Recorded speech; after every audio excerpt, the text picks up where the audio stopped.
এটাই হচ্ছে সেই যে সাইবারি গণহত্যার সময় যে ন্যারেটিভ সেট করে সাইদের বাড়িতে ঢুকে মারা হয়েছিল সেই সময় থেকে আরম্ভ করে এই 2025 পর্যন্ত এটাই হচ্ছে স্টালিনবাদী, এটাই হচ্ছে মাওবাদী, এটাই হচ্ছে এই যে বিশেষ ধরনের দর্শন, যে দর্শন কোনো গণতন্ত্রকে স্পেস দেয় না, যে দর্শন কোনো রকম সংসদীয় গণতন্ত্রের যে রীতিনীতি মানতে চায় না, তারাই নাকি আজকে বলছে যে আমাদের এখানে গণতন্ত্র নেই, শিক্ষাক্ষেত্রে গণতন্ত্র নেই। সুতরাং মানেটাই হচ্ছে যে এইটাকে রাজনৈতিক উদ্দেশ্যে তারা ব্যবহার করতে চাইছে, এবং এই যে রাজনৈতিক উদ্দেশ্যে ব্যবহার করতে চাওয়া, এই রাজনৈতিক উদ্দেশ্যে ব্যবহার করতে চাওয়ার কারণটা কি? কারণটা আমরা খুব পরিষ্কারভাবে বুঝতে পারছি, ওরা ভয় পেয়েছে। ভয়টা হচ্ছে এই যে ওরা এতদিন পর্যন্ত কখনো দেখেনি যে তৃণমূলপন্থী অধ্যাপকদের যে সংগঠন, সেই সংগঠনটা এতটা শক্তিশালী হয়ে গিয়েছে।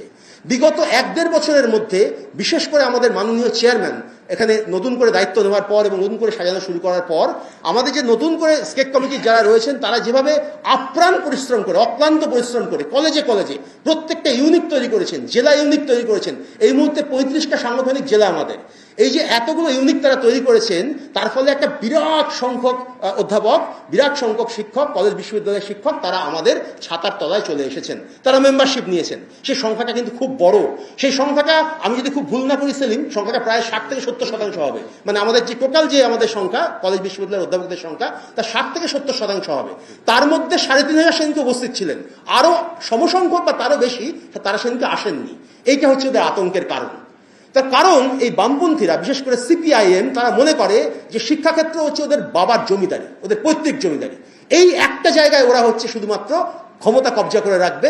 এই ক্ষমতা ওরা যুগ যুগ ধরে কবজা করে রাখবে। মনে করে দেখুন, 67 সাল থেকে ওরা প্রথম ক্ষমতায় এসছে, প্রথম যুক্তফ্রন্ট সরকার, সেই সময় থেকে ওরা এই কাজটা শুরু করেছে। এবং তারও আগে পর্যন্ত যখন কংগ্রেসী সরকার ছিল সেই সময়ও ওরাই কিন্তু সুবিধা নিয়ে গেছে। আপনারা যদি একটু খোঁজ নেন, আপনারা যারা এখানে সাংবাদিকতার সঙ্গে যুক্ত তারা নিশ্চয়ই এগুলো জানেন যে ওরা কিভাবে এই পেনিট্রেশনটা করেছিল এবং টোটাল শিক্ষা ব্যবস্থাটাকে কিভাবে করাপ্ট করেছিল, কিভাবে ওরা হাতে নিয়ে নিয়েছিল। সেই জায়গাটায় দাঁড়িয়ে আমাদের এই নতুন সংগঠন তৈরি হওয়াটাই ওদের কাছে আতঙ্কের কারণ। সেই আতঙ্কের কারণের জন্যই ওরা সেই দিনকে শিক্ষামন্ত্রীর উপর আক্রমণ করে, এবং শিক্ষামন্ত্রীর উপর আক্রমণ করার পর ওরা এই ফেক ন্যারেটিভ ছড়ায় যে শিক্ষামন্ত্রীর গাড়ি নাকি পিছিয়ে দিয়ে চলে যায়। কোনো কাউকে পিছিয়ে দেওয়া হয়নি। এইটাও কিন্তু আমাদের আইটিসেলের তরফ থেকে আমরা একেবারে ছবি দিয়ে, মানে সেগুলো আমার কাছেও আছে, আমি আর দেখিয়ে সময় বেশি নিচ্ছি না, একেবারে ফ্রেম টু ফ্রেম ছবি দিয়ে, ওই যে 30 সেকেন্ডের যে ফ্রেম টু ফ্রেম ছবি দিয়ে সেটা কিন্তু সোশ্যাল মিডিয়ায় ওটা কিন্তু দিয়ে দেওয়া হয়েছে। এক্স্যাক্টলি ওই ইন্দ্রানুর ছেলে কি কোথায় ছিল এবং যে আহত হয়েছে সে কোথায় ছিল। সে কিন্তু গাড়ি থেকে পড়ে গিয়েছিল এবং তার আঘাতটা লেগেছে স্কুটারে, ধাক্কা লেগে তার মাথা কাঁপে গেছে। গাড়িতে কিছু হয়নি। মনে করে দেখুন, গাড়িটার সামনে একটা বিরাট বড় গার্ড ছিল, সরকারি গাড়িতে যেরকম থাকে। যে ছবিটা ভাইরাল করা হচ্ছে একটা ফেক ছবি। ওই ছবিতে দেখা যাচ্ছে ওই গার্ডের তলায় এসে পড়ে গিয়েছে। যদি সত্যি সত্যি ভাবুন তো, গাড়ি যদি তার উপর দিয়ে চলে যায়, তার তো চিড়ে চ্যাপটা হয়ে যাওয়ার কথা, তা তো হয়নি। তার যে ফ্র্যাকচার রিপোর্ট পাওয়া গেছে, কোনো ফ্র্যাকচার পাওয়া যায়নি, তার যে এক্সরে রিপোর্ট পাওয়া যায়নি। অর্থাৎ এই মিথ্যার ন্যারেটিভ, এটা ছিন্ন করব আমরা। এবং আমরা বলছি যে আমরা আগামী দিনেও আরো বেশি করে, আরো বড় করে, বড় চেহারায় আমরা